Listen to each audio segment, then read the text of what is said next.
से सलेटी आया।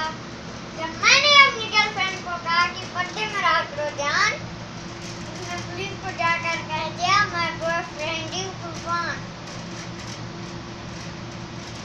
तेरे मस्त मस्त दोने मेरे दिल का ले गए चैन, मस्त मस्त दोने मेरे दिल का ले गए चैन।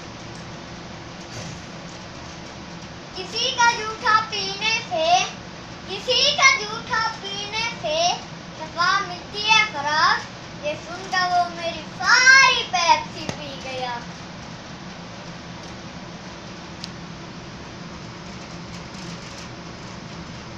वो जानती भी थी कि मेरी अम्मी मुझे ज्यादा दूर नहीं जाने देती, वो जानती भी थी कि मेरी अम्मी मुझे ज्यादा दूर नहीं जाने देती, फिर भी कहती है फलक तक चल साथ मेरे, फलक तक चल।